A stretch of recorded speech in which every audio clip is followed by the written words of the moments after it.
针对立法院这款刑事法修法，对5月17到28，总共有4届的公民动员，也互人叫做是青鸟行动。逐摆拢有上万人来参加，有真侪研究生和学者拢主动成立学术调查小组，针对2、24这2天的抗议行动，调查来参与的民众，了解因是伫咧什么款的社群平台知影相关资讯，因也希望透过这个调查，会当互大家了解到公民接受资讯的习惯，还有动员的路径。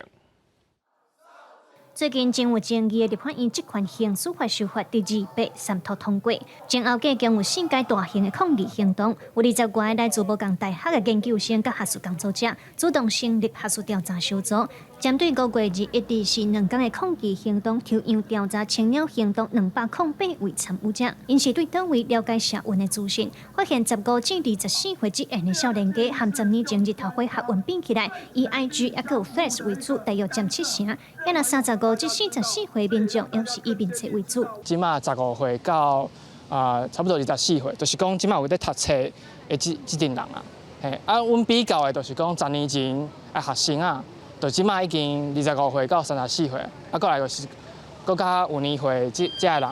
比较起来，因用即马少年人用面册的人较少，但是因可能有较侪比例在用，比如讲 Instagram 还是 Threads。 即马当咧读博士班的李俊英是这届研究的主笔之一，伊表示这届青鸟行动有侪包车、镜户等等的串联行动资讯，拢来自 Instagram 也个 Threads。因希望透过这个调查，会当互大家了解公民接受资讯的习惯甲动员的途径。学术界嘛是各有人愿意伫现场做这款的调查，会当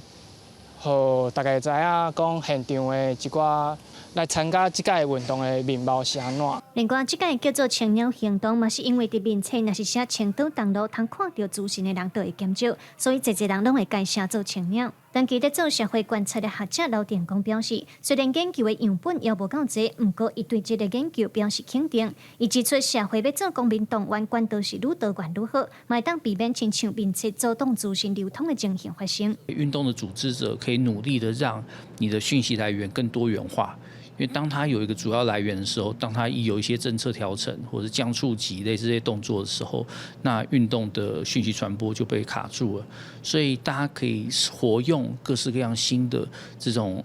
社群方式，其实是不错。 刘电工嘛指出，这届青鸟行动更有一个真重要的特色，就是去中心化无写文明星。真侪人分享的文章，可能是分布伫无同的社群平台，互每一个人拢有发言权，同齐为公民行动出声出力。这嘛是这届青鸟行动非常值得肯定的部分。记者卢尚珠、郑俊尧台北报道。